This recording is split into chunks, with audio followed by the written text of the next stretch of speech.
Yo, YouTube, what up? We're back. UFC 306, Noche. A little bit detailed picks here. I have a lot of shorts up with quick picks, but we're going to break it down here just a little bit. Main event of the evening, Sugar Sean O'Malley versus Merab Dvalishvili. Ultimately, I'm going with Sugar Show to get the win. I'm not sure if it's going to be a knockout or a decision, but I think it's going to be a hard-fought fight. Hopefully a knockout. Besides hoping, I think Merab is going to give him some trouble, maybe in the first round. I think by the second they figure it out. He starts breaking away from some of the cage grappling. That's all Merab's going to be able to do. He's definitely not going to land takedowns. He's going to try to get him against the cage, smother him, and then throw him down. It might happen once or twice, but like I said, after the first round, the corner's gonna make the right move. Him and Tim Welch, and I think he's gonna snipe him. He's definitely gonna beat him. Sugar Sean does have Ricky Simone in the MMA lab, which is where they both train. Ricky Simone did beat Merab a few years back, so Sean does have people in his gym who know Merab, who felt him, know where he's good. That will be a big factor.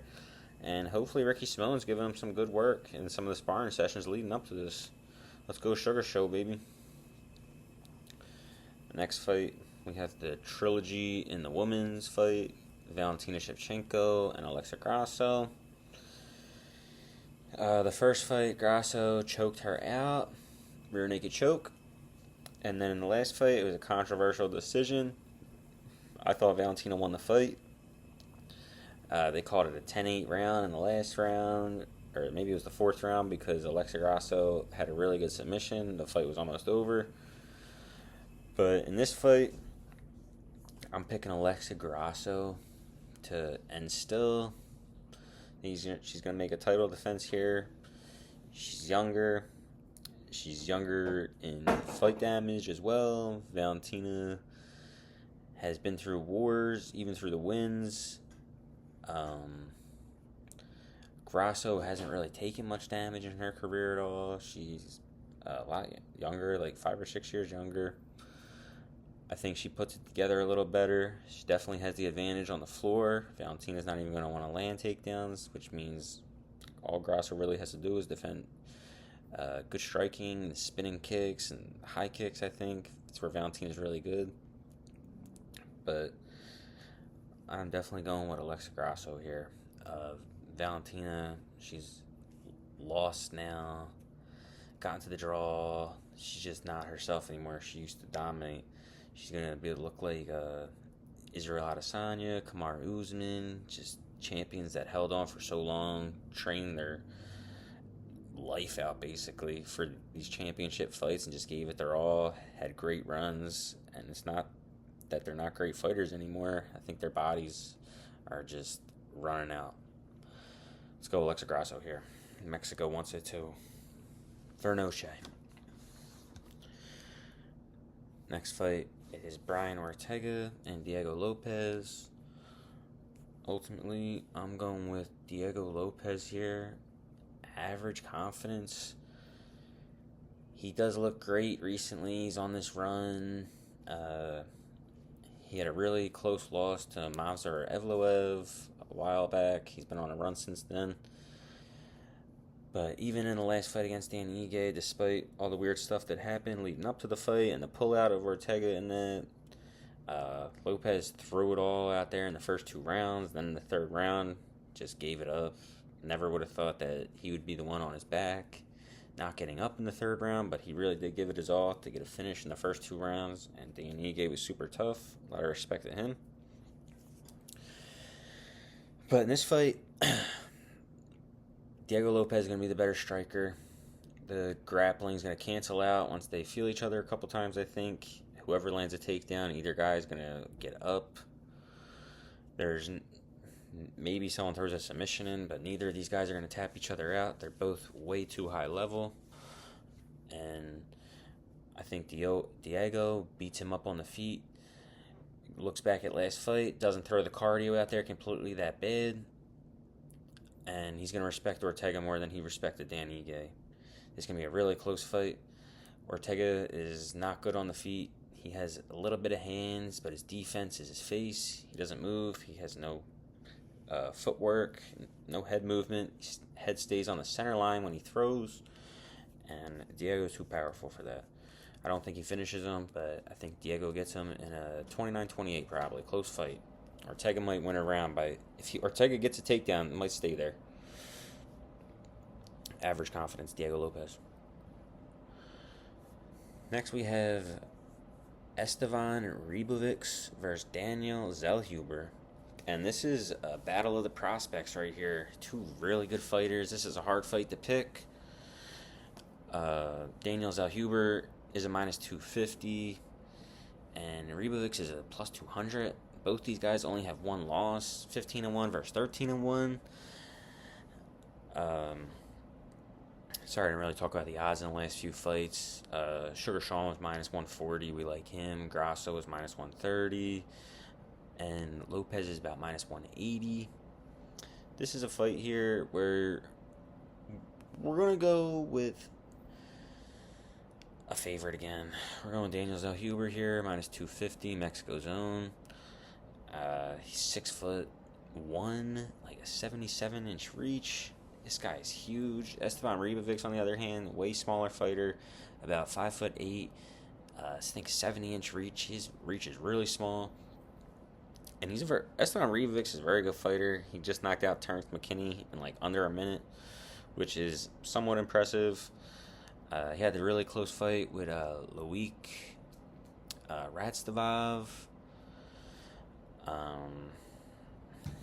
Daniel ZELLHUBER, on the other hand, has a lot of good wins. His output is crazy. He does have a suspect loss to Trey Ogden, but he's like a really heavy grappler, and RIBOVICS isn't like that. RIBOVICS might go for a takedown, but Trey Ogden's different on the floor. Trey Ogden is a grappling coach, and this fight's going to stay on the feet. I think ZELLHUBER's going to outpoint him. Another really close fight, but I also like the corner for ZELLHUBER here. He has Eric Nixink in his corner, who's really good at game planning for people. And he's made a lot of champions. Francis Ngannou, Sean Strickland, a lot of other good contenders train under that guy, Eric Nixink. But ultimately here, I do like Daniel ZELLHUBER here, minus 250, especially by decision. He's not going to finish this guy, but he's going to outwork him for a close one. Next fight, we have Ronaldo Rodriguez versus Ode Osbourne. And this is another fight I really like. I really feel confident in this card. I think the picks are a little bit easier. When they do these cards in Noche, they do want their own guys to win, which is the Mexican flag. And in this fight, we got one right here. We have Ronaldo Rodriguez. I think he is a higher confident pick here. He's a finisher. Ode Osbourne, someone who gets finished. Ronaldo is very good everywhere, but I think he's going to knock him out here on the feet. Ode is 3 out of 4 in his last 4. Or I should say lost 3 out of his last 4. And one of those wins was a split decision, so he could be on a 4-fight skid right here. This is like more, I see it as a 4-fight skid for Ode Osbourne. He's kind of flashy and freaky on the feet. He has nothing on the ground, especially defense, if anything. We could take that neck home real easy, but I think Ronaldo Rodriguez is going to knock him out. Probably first round. High confidence pick here for Ronaldo Rodriguez, Mexico's own, to get an easy dub. High confidence over Ode Osbourne. He'll wind up in the PFL Tour, or whatever you want to call that league nowadays, but he should have been gone a while ago. No disrespect.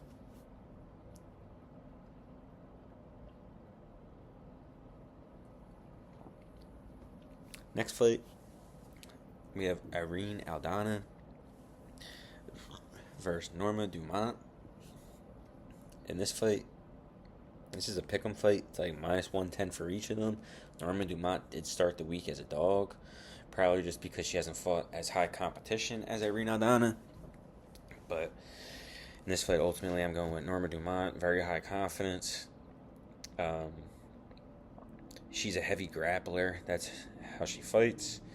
Her striking's not horrible, but she's not too confident in it. That's why she goes for takedowns on everyone. And usually once she gets one, the other girl doesn't get up.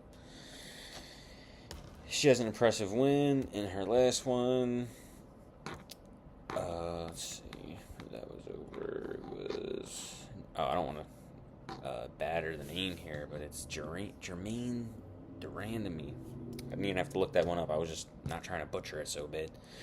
But she was landing takedowns. Germaine was a really high level fighter, even taking a couple years off from the game. It was another close fight. On the other hand, Irene Aldana won her last fight. The one before that, she lost to Nunez. Very acceptable. Before that, she won a couple by knockout. Lost to Holly Holm. And Irene Aldana's last 5 fights, though, despite competition, she gave up very easy takedowns. She gave up 11 takedowns over her last 5 fights. And that's Norma Dumont's world right there. If she can land one takedown, I don't think they get back up. I think Dumont gets a very boring decision here. She's very high level. She's strong. She's in good shape. Cardio's there. She doesn't really have trouble in fights yet, so I got to pick her here. I really like the price for it, too. High confidence, Norma Dumont. Next fight I really like here. This is a really good underdog pick. Manuel Torres versus Ignacio Bahamondes. In this fight, I like Ignacio Bahamondes plus 105. Start with Manuel Torres. 15 wins, 14 of them by finish, and 14 out of those 15 wins come in the first round. So this guy's been to a decision once, and it was a split. So he might have actually lost that fight. I didn't rewatch it. It was from before the UFC. Not that it doesn't matter, but when I make my picks, I really look at the person's last 5 fights. And that's, they say you're only as good as your last fight, but I look at their last 5 fights, and they're most of his UFC fights. But I don't know what he looks like after the first round. I know what I'm getting with Ignacio Bahamondes. I've seen a lot of his fights since he first came in. He had a really good fight with Roosevelt Roberts. He outstruck him the whole fight and then just shined in, I believe, the last minute of the fight in the 3rd round through one of the nastiest spinning wheel kicks you'll ever see in UFC history. Put Roosevelt Roberts out bad. That was awesome. He has a lot of other flashy wins. He won his last fight. He is, let's see how tall he is. He's definitely one of the bigger lightweights, though. He's 6'3", 75.5-inch reach. And his last loss is to Ludovic Klein, which isn't horrible. But he has very good wins, too. Christos Giagos, Trey Ogden, that's a real big win. Rangju, kind of weird win, but Rangju looked good in his last fight last weekend until he did take that bad elbow. I thought he was winning the fight against Chris Padilla. But ultimately, underdog pick here, Ignacio Bahamondes to outstrike Manuel Torres in a hard-fought 3 rounds. Maybe not, but it could be a finish. I think Ignacio is a really high-confident pick here as an underdog. Next fight, we have Yazmin Yaregui versus KETLEN SOUZA. And Yazmin Yaregui is like a minus 450 favorite. And her last wins over Sam Hughes as a decision. Not high level at all. Sam Hughes is okay. I mean, she's a good gatekeeper. If you beat her, you're definitely here to stay. Before that, she got knocked. Yazmin got knocked out by Denise Gomes. And on the other side, you have KETLEN SOUZA, who doesn't have a lot of UFC experience. I believe she's 1-1 in the UFC. But all of her 4 losses come by finish, which means I think Yasmin is going to have to finish her to get the job done. Ultimately, I'm going another underdog pick here. I think the line is way too wide for Yasmin YAUREGUI to be a 4 or 5-1 favorite. I like KETLEN SOUZA here to get the job done against Mexico's own. That is one thing about this Noche card. I think a lot of the Mexican fighters could get close split decisions. Even the Diego Lopes fight, he is Brazilian, but he coaches Alexa Grasso, so he has a lot of Mexican love still. And there's a lot of other fighters who aren't from Mexico on the card, but could get the lean. Like even Sugar Sean O'Malley against Merab. He's not Mexican, but he's married to a Mexican. His wife and his daughter are Mexican, so he, I don't want to say he's Mexican, but he has another respect for them or love for them, I think, than most people. KETLEN SOUZA is the pick, plus 350. Low confidence, but I'm taking it. Next, we have EDGAR CHAIREZ versus Josh Van. Josh Van minus 220. Just got knocked out real bad against Charles Johnson. EDGAR CHAIREZ, on the other hand, is coming off a quick submission win over Daniel Lacerda, who's not super high level at all. But EDGAR looked great, so he is plus 190 in the fight. Ultimately, I'm going with EDGAR CHAIREZ plus 190 here to get the win.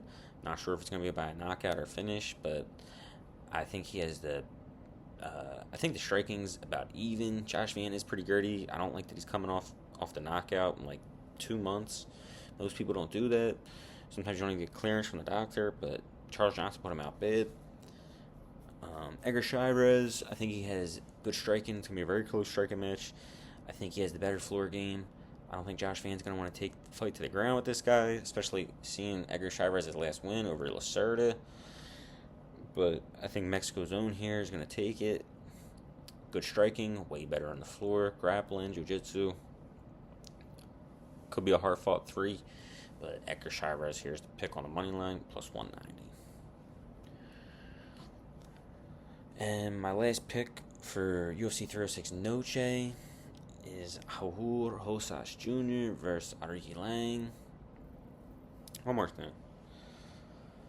Comment, like, subscribe. If you're enjoying the video, I put this out for the people who want to know a little bit more about the fights than I am going to be doing in the shorts. The shorts are just super quick picks. These ones are a little bit more detailed, but I'm willing to talk to anyone in the comments who want to discuss any fight. Say if they like my pick, they don't like my pick for some reason, let me know. It's good to hear other people's opinions. But here we go. This is the highest line on the fight, on the card rather. Raul Rosas is about minus 900 favorite here, and he very well should be. He's only 19 years old. RONALDO is 31, well past his prime. He gets taken down so much by Jay Perrin. He got taken down a bunch. That was a close 3-round fight. Johnny Munoz took him down a few times, who's not high level at all. He's good on the floor, but Raul Rosas' game is take you down, keep you there, and make it hell. Whether it's submission attempts or striking, his ground game is high level. I mean, he's not like a black belt or anything in jiu-jitsu, but his grappling's good, his pressure's good, his cardio is very good, I think, because of his age. It doesn't seem like he does. It seems like he does everything the right way. He probably eats very healthy. Besides him snacking once in a while, he does post like the chiwiwi thing, and I believe that it does come from some kind of snack or something, but that's my own opinion. Raul Rosas here is probably going to get him first or second round submission or ground and pound. It's a fight I wouldn't bet at all. Just enjoy it. Root for the young kid.